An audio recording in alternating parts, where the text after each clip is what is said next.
Hey guys, I have something totally awesome to show you today.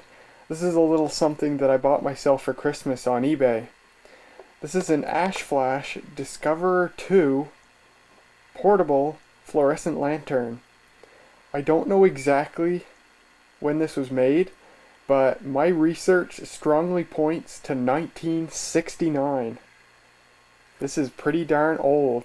This is one of the earliest self-contained, battery-operated fluorescent lanterns. This thing is pretty darn awesome. Yeah, I got this on eBay. I forget what I paid for it, but 15 or 20 bucks, something like that. I bought it as is, not tested, not guaranteed to work in any way whatsoever, but I am pleased to tell you that this lantern works absolutely perfect. All I had to do was clean minor corrosion off the battery terminals. And this thing works great. Now, you may remember that I've had an Ash Flash lantern before. I had the Ash Flash Discoverer 5, which took two 8-watt lamps. That lantern was from 1970, and I have a video of it on my channel. And I ended up flipping that lantern. I resold it on eBay after fixing it. I kept the original lamps out of it, the Philips lamps from 1970, put two new lamps in it, and I cleaned it up, and I sold it on eBay for about twice what I paid for it, which is pretty sweet. And that was because, well, first of all, one of the switches on it was broken in some way. It wouldn't stay in whatever position that you set it to. And another thing was that that lantern just did not interest me. Its build quality was not remarkable. It was all plastic. The ballast wasn't that great of a quality. And it didn't interest me enough to justify keeping it. So I flipped it. This lantern, however, is an entirely different story. It works great. It's excellent quality, way higher quality than the Discoverer 5, and it's super interesting, way interesting lantern, and I'm really excited to show this to you guys. First, I'll give a brief history of Ash Flash. Ash Flash Corporation was an American company, started in the 1950s, and they mostly made little multifunction emergency lanterns. Most of the flashlights and lanterns they made were just regular incandescent flashlights that would have a little red blinker on top, and some of them were larger, like searchlight type flashlights, and they had a tail with a big red blinker on them. That's what most of Ash Flash's products were like, just a regular incandescent flashlight with a separate incandescent red blinker. But they did make a couple of fluorescent lanterns. In fact, the Discoverer 2 and the Discoverer 5 are the only fluorescent Ash Flash lanterns I've ever been able to find information of. I can't find anything that suggests they ever made any other fluorescent lanterns, which makes me wonder where the Discoverer 1, 3, and 4 are. That's kind of interesting, but that's all I can find. So yeah, they were started in the 1950s. They made the majority of their products in the 1960s and 70s, and by the mid or late 1970s, they were actually absorbed into Dorsey. So, you know, if you ever see those cheap Dorsey lanterns and flashlights, well, Dorsey is basically the descendant of Ash Flash. This is something I've learned only recently, and that's kind of cool. Most of Ash Flash's products were made in Hong Kong, and they were pretty cheap by the standards of the time, pretty cheap and flimsy in build quality. But because they were simple in design, and they were fairly well-designed products, they did work quite well.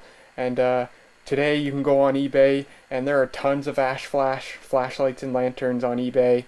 And it's very easy to find one in good condition. And if it doesn't work, it's very easy to get them working. They weren't known for exceptional quality, but they did work well nonetheless. They were cheap and cheerful, if you will. So, about this lantern. Well, first of all, you can plainly see it takes a 4-watt lamp. This lantern came with a unbranded daylight lamp which I have no doubt is the original lamp, and that lamp not only works just fine, but it actually has only very minor signs of wear. So this lantern was probably not used very much in its original life. I wanted a cool white lamp in it, so I went to the surplus and salvage store, and I bought China's finest GE F4T5CW, and it works great. Aside from this plastic handle, the entire body of the lantern is metal. This is actual metal, this is actual metal, this is actual metal. This red is a kind of a rubber coating on top of metal.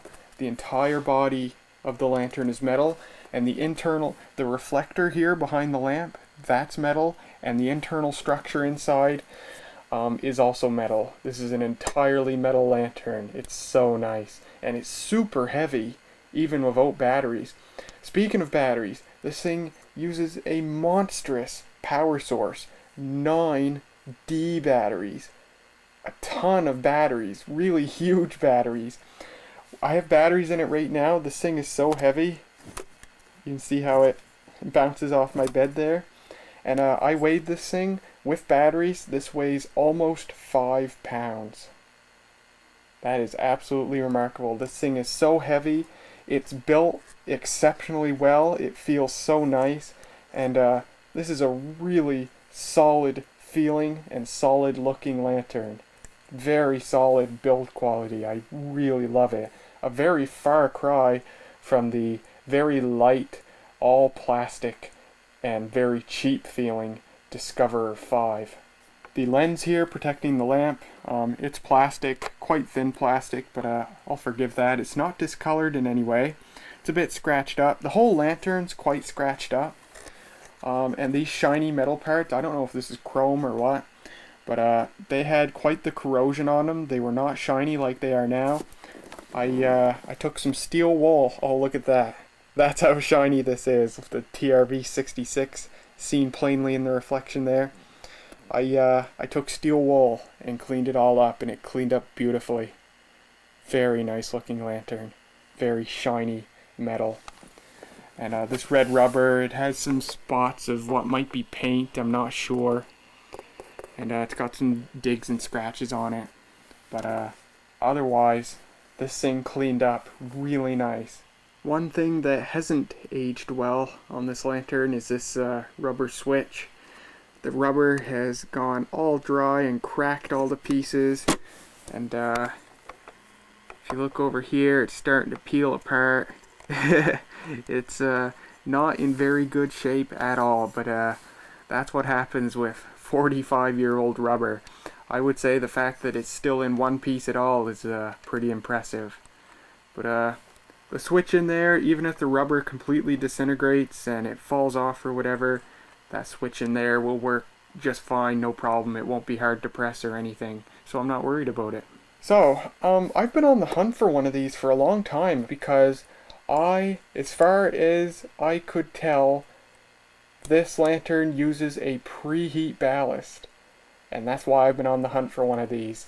A portable lantern that's preheat is just totally awesome in itself, but I was also very curious as to how that's actually implemented. I wondered if it was even an electronic ballast, especially as old as this thing is, possibly 1969. Maybe it was another vibrator ballast like the Browning portal lamp. That would have been totally awesome. So yeah, I've been on the hunt for one of these and finally got this one. And I've thoroughly examined it, and I have all the details. So here's how it works. This thing has an electronic ballast, and it is, I suppose you could call it preheat, but it's not quite. It's a very odd derivative of preheat. A long time ago, one of these came up on eBay with the instruction card, and the seller actually took a very good picture of the card, and I was able to read through it. And the instruction card tells you that when you go to start it, hold the power button in for a few seconds and then let go. So that sounds like preheat, and it is a 2-stage button. So I knew that this was not just your straight ho-hum instant start ballast. So yeah, it's not quite preheat though. Here's how it works. When you hold the button down all the way, one cathode, the one at the bottom here, is preheated, just the one, but at the same time that it's being preheated, open circuit voltage is applied to the lamp. So the lamp is in the process of starting at the same time that it's being preheated. So basically the process to start this thing is, you preheat it, and then as soon as it starts, you let go. I mean, usually you preheat it, and then when you think it's heated enough to start, you let go and it starts. But in this thing, you preheat it until it starts, and then you let go. Allow me to demonstrate right now. I'll start it right now. And there it is. It starts right up, and it works beautifully, nice and bright. And it's not. I don't think it's running the lamp at full power, but it's doing better than modern lanterns, I think. But yeah, that's how it works. So I'll start again, and I'll keep the switch held in. So I'm keeping the switch held in, and the bottom cathode is being heated right now, but the lamp has started, and I'll let go. But yeah, that's how it works. So I guess one way to put this thing is, it's a type of rapid start ballast, because how rapid start works is, both cathodes are heated all the time, and the lamp won't start until the cathodes are heated. Well, this thing is similar, except the only difference is only one cathode is heated, and after the lamp has started, you can turn off the cathode heating, which is smart because it saves battery life. So I guess it's just sort of a human-powered rapid start. Kind of interesting. I think it's really cool. It's unfortunate that only one cathode is heated, because as far as I can tell, the ballast in this thing drives the lamp indeed with AC current. If it was driving it with just DC current going this way, so this cathode was the only cathode actually acting as a cathode, then just heating this would make sense. But as far as I can tell, this ballast does a good job. It pushes AC current through the lamp. So this cathode is not getting heated during starting, so this cathode could see excessive wear compared to this cathode. But you know what? One cathode being heated is better than no cathodes being heated, which is certainly what you would normally expect with a battery-operated fluorescent lantern. Bit of a longer start that time. And I found that sometimes where this lamp is new, it'll actually start without preheating pretty well, but I imagine once it starts to wear, starting will become difficult unless you're preheating. But if I push the switch only halfway in, there, it did start without cathode heating. But so you have to make sure that you push the switch hard enough that it goes all the way down and you get the preheating. But you can see that when I start it without preheating, it takes a bit longer to start. And once the batteries wear down enough, it will not start unless you preheat it. You can see the Ash Flash logo there, very nice. That's an actual metal badge on there. The Ash Flash Discover 5 just had a plastic sticker on it. Very nice looking. And you might be wondering, what's this thing right here? It looks like a button. It's not. It's actually an incandescent warning light. If you turn this thing on and the lamp doesn't start, this will light up to let you know that it's turned on, but the lamp obviously hasn't started. That's really cool. I'll demonstrate it right now. There you go. And yeah, you can see it's lit up there. Just lights dimly. And as far as I can tell, this lamp is actually connected to the output of the ballast in parallel with the fluorescent lamp. So if the fluorescent lamp isn't running, the incandescent lamp gets all the current, and my guess would be it also serves as a dummy load for the ballast to protect the ballast in case the lamp doesn't start, because I've been told that electronic fluorescent lamp ballasts do not like to run with no lamp connected. It's bad for them. So yeah, it's kind of interesting. Now you may be wondering, well, I just demonstrated this thing being able to start without being preheated. Why isn't it doing it now? Well, the reason is when you preheat this thing, when you go to start it, in the preheating mode, the incandescent lamp is actually disconnected from the ballast so that the fluorescent lamp gets all the open circuit voltage. And it's just the way the switch works. If I press the switch a little bit, see, the lamp started without preheating, but I'm pushing the switch in far enough that the incandescent lamp is disconnected. So if the incandescent lamp's disconnected, this lamp can start, but if it's connected and the lamp's not being preheated, the incandescent lamp beats out the fluorescent lamp and it steals the current from the ballast. So yes, very cool, very, very cool lantern. You can see the lamp holders in here. These are actual mains spec lamp holders that would be used in a mains powered fluorescent lamp fixture. These are actually off the shelf lamp holders. And the really interesting thing is, something that really surprised me is, that's not the only off-the-shelf component in this lantern. The ballast is an off-the-shelf component. That really surprised me. I'll show you the ballast later. I will take this thing apart and show you the ballast. The Ash Flash Discover 5 had a custom ballast. This thing has an actual off-the-shelf ballast made by a different manufacturer. And that's probably why this thing works so much nicer than the Discover 5.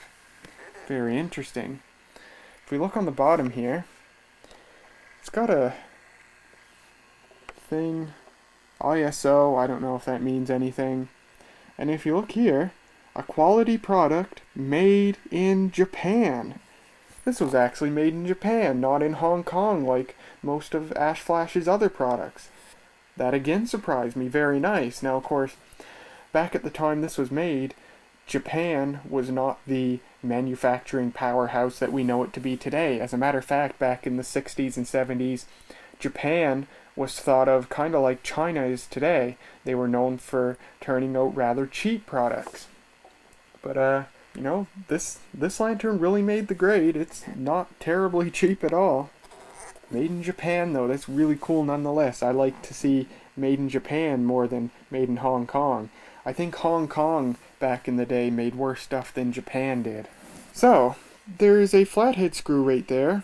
When you open it up, this whole thing comes off, and that's how you access the battery compartment. So I will take it off and show you right now.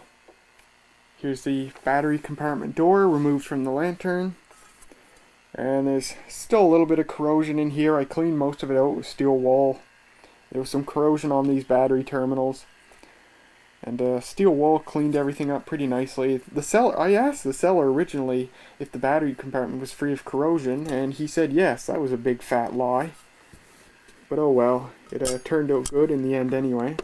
So you have 9 D batteries, 3 stacks of 3, arranged like so. And this lantern was actually supposed to come with plastic tubes that you inserted the batteries into to help keep everything in place, because they're just all loosely in there. And actually, if you look inside now, you can see they've kind of fallen out of alignment. So yeah, this is missing the plastic tubes that are supposed to be in there, but you can get it to work without the plastic tubes, and the connection's good. There's, you know, the connection's not intermittent. It's a very solid connection. I would almost wonder if the seller, if this did have the plastic tubes and they were corroded and the seller removed them and didn't say anything about it. I don't know. But there's our 9D batteries, and this thing just got a whole lot lighter. It says insert batteries as per diagram, and there's your diagram, and there's the battery terminals down there. So this whole lantern's actually extremely easy to take apart. It's so nice. I had this whole thing completely apart to clean all the rust and corrosion off the metal parts. So your lens just comes out like that, and here are your lamp holders, and you can see standard off-the-shelf T5 lamp holders. I'll pull the lamp out here. So there's the lamp. It's got a little ball of something rolling around inside it. I thought it was mercury, but it never evaporated, so it must be something else. And if you look right there, I don't know how well you can see that. It says 0.5 amp, 250 volt, and it has a model number on it. So there's that. So the next step in disassembling this is this whole red housing comes off. Well, actually the reflector comes off. So there's a screw here and a screw here, Phillips head. So you take those out and this metal reflector comes out. So I'll do that right now. And there you go, the reflector lifts out.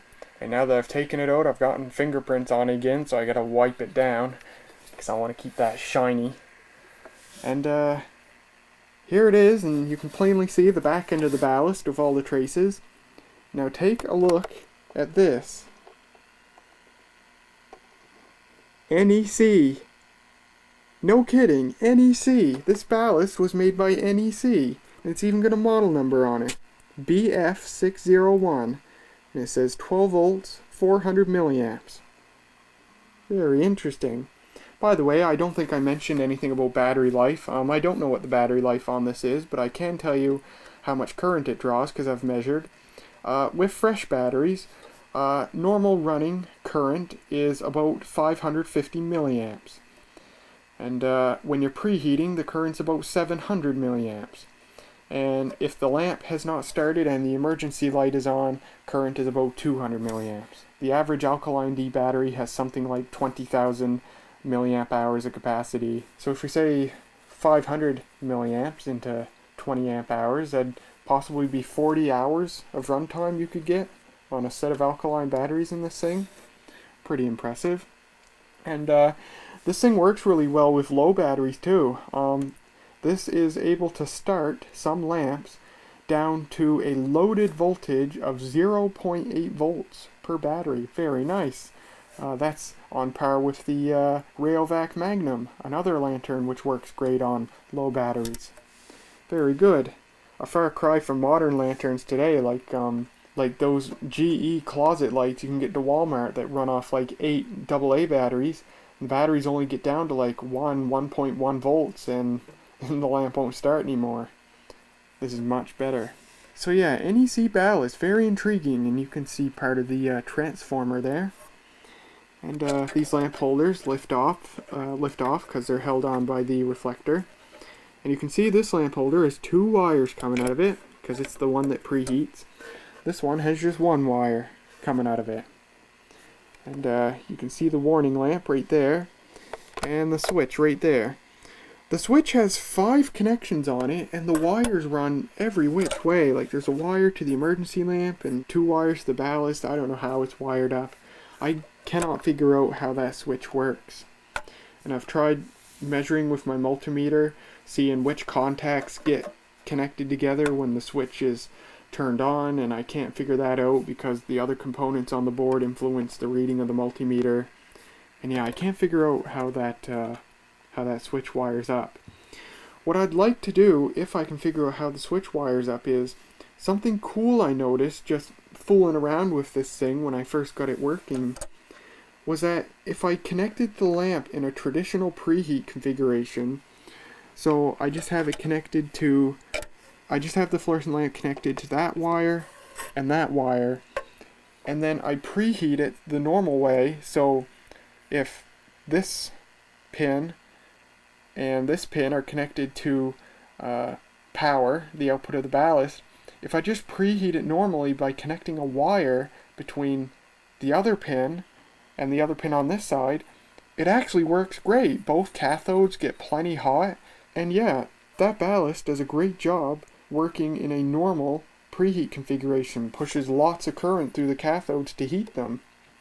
So if I'm feeling bold someday, and I know how the switch wires up, I may rewire the switch just for fun, so that when you preheat it, it just does a straight, actual, traditional preheat of the lamp where both cathodes are heated, and I think that'd work pretty well.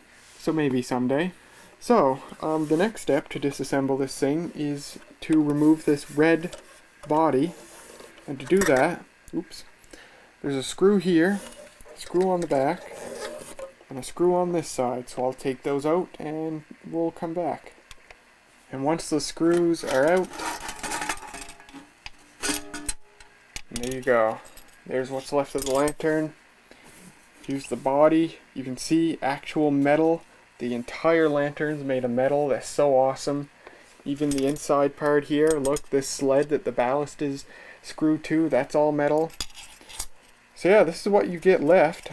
This sled doesn't detach from the top piece here. They appear to be welded together. But you can see the battery terminals. And it's kind of interesting. The entire body of the lantern is at positive potential. So when I was testing this thing, before I cleaned the battery terminals, I was testing it by connecting it to one of my 12-volt lead acid batteries. And I discovered that how you power this thing is, your negative goes on this terminal right here, which you can see the wire coming out of it, and then your positive goes to literally any metal part of the lantern. It's basically positive grounded. So, kind of interesting. So, if we take a look here, there's a switch. You can see it has 5 contacts on it. 1, 2, 3, 4, and the 5th one back there. And wires are going every which way. The far back contact is going to the warning lamp. And then the warning lamp goes to someplace on the ballast. And then, well, the ballast actually has numbered terminals on it, 1 through 5. That's interesting. And then another connection on the switch goes to, oh, it just goes to this connection on the switch. One connection to another connection, okay then. And then the connection in the middle there, oh, that goes to the negative battery terminal. And then this one on the outside, on the top here, goes to the ballast. And the one on the bottom also connects to the emergency lamp, and it goes to the ballast. So I don't know what's going on there. But at least these wires here are pretty simple. They just go from the lamp holder straight to the ballast. By the looks of it, it's kind of interesting. The wire on the right connects to the output of the ballast and takes the normal path that I would expect. The wire on the left goes to this trace, which goes all the way to the end of the ballast into the switch.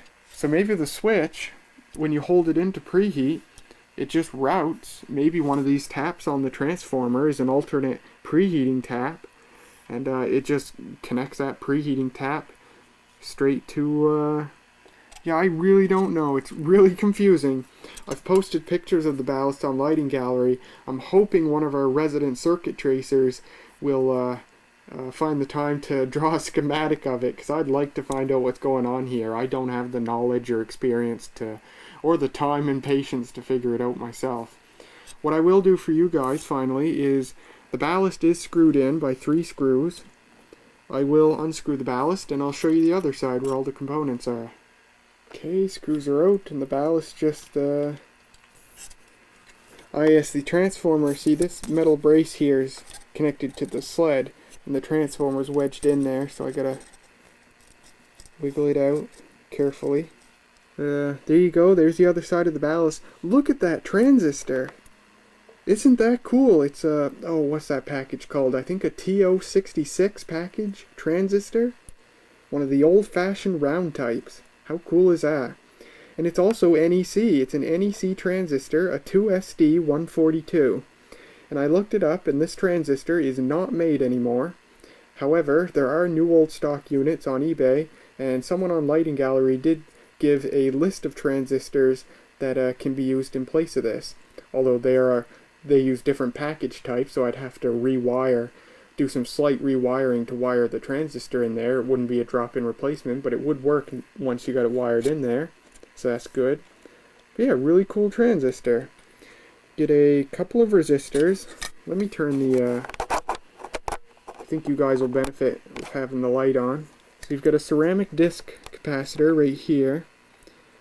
Numbers on it are 398.006. So I would assume that's 6 nanofarads, 0.006 microfarads.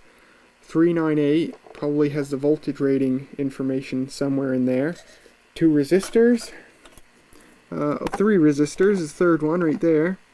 An electrolytic capacitor, which interestingly doesn't look that old. And it makes me wonder if this thing's been repaired before, because that doesn't look like a very old electrolytic capacitor. Although it could be original, I really have no idea. But the ratings on it are 1 microfarad, 25 volts.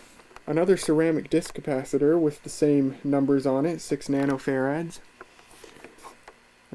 Little smaller disc capacitor right there, 0022M, 0022M, so that's probably 2.2 nanofarads, 0.0022 microfarads, that's what the M would mean, micro. And Y88, I think is the number on the bottom. So there's that. And the last component, possibly the most interesting one on this ballast, take a look at that. That is a wax capacitor. A wax encased capacitor. So it's basically it's a paper capacitor, but it's been encased in wax. Also, is that the Matsushita logo on it? As well as on these disc capacitors. I've actually never read what's on this capacitor. Paper condenser. And it appears to say 0.01 microfarads. So 10 nanofarads. And is there a voltage rating on it? I have no clue. But actually it doesn't matter because I have some 10 nanofarad capacitors that are rated for an ungodly high voltage, like 1,000 volts or something like that. And I can actually replace that. If you ever have old equipment, radios, televisions, fluorescent lanterns that have either electrolytic or wax / paper capacitors, have them replaced. Because they do not age well with time. Wax / paper capacitors, they can sometimes short out, and that's no good. If they go short, it can damage something. So yeah, this ballast is working fine right now, but I will replace those capacitors. I will replace this wax capacitor and that purple electrolytic, and that should help ensure that this ballast lasts as long and performs as well as it deserves to. The ceramic disc capacitors should all be fine. They're not as subject to wear from aging.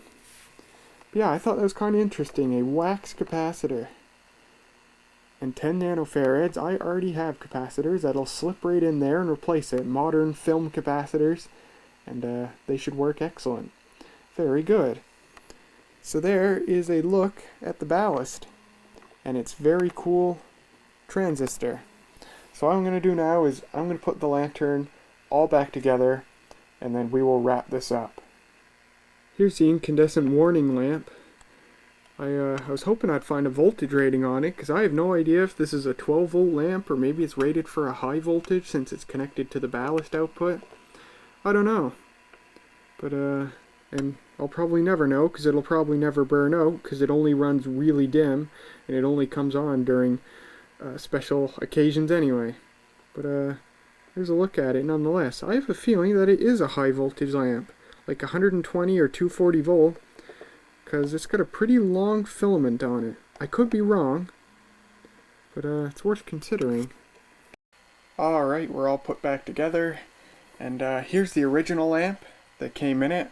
I have no doubt this is the lamp that came with it when it was new, because it looks the part. It's got no identification on it whatsoever.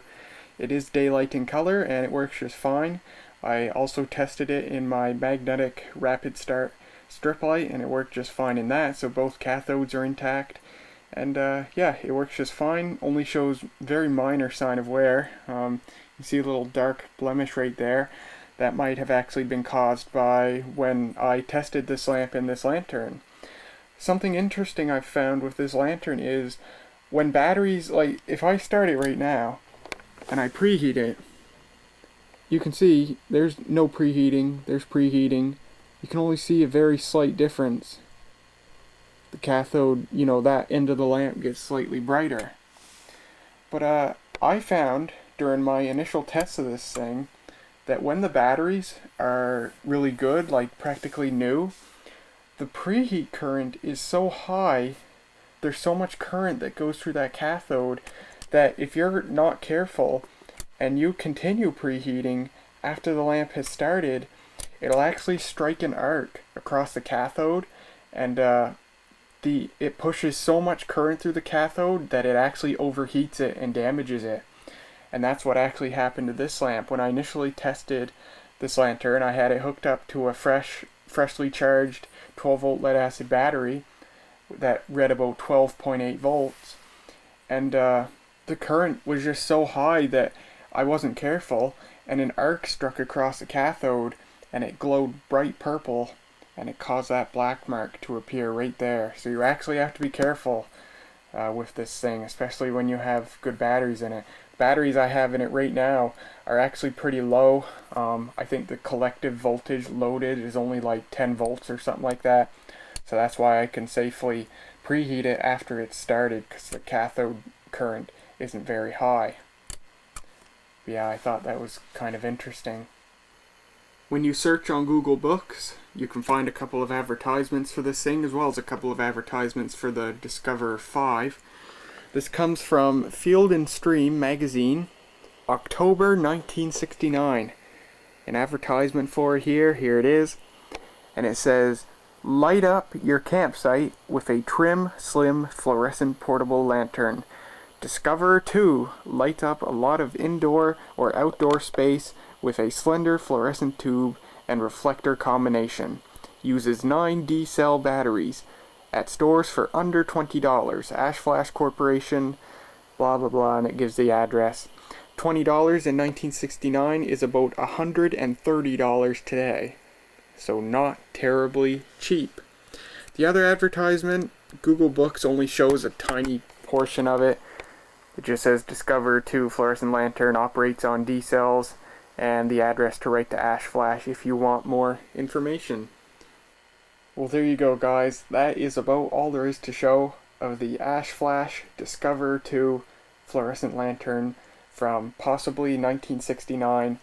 Man, what an awesome piece of vintage electronicry. It really is. This is a really cool fluorescent lantern. By far one of the coolest that I've ever seen. I flipped the Discover 5 because it just did not impress me enough to justify keeping it.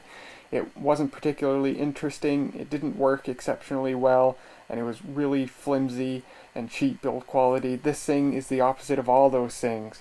It's built incredibly well, almost 100% metal construction. It works excellent. It's got a well-designed ballast that starts right up, and it's nice and bright, and that preheat, even if it's just one preheated cathode, you know, that's outside the norm, which is no preheat at all. So that's really cool and really awesome, and it just works really well. Built of off-the-shelf components, so better quality than if they were custom-built components, and of course made in Japan. That's also totally cool, and it's really old and just super interesting. This is such a unique lantern, so I think this is definitely a keeper. I will eventually replace the electrolytic and wax capacitors. I already have a replacement capacitor that'll go in place of the wax capacitor, a brand new film capacitor, and I'll get a new electrolytic to replace the current one in there, and then this thing should be ready to go for another 45 years. That is totally awesome. So there you go, guys. I hope you enjoyed, and I will see you later.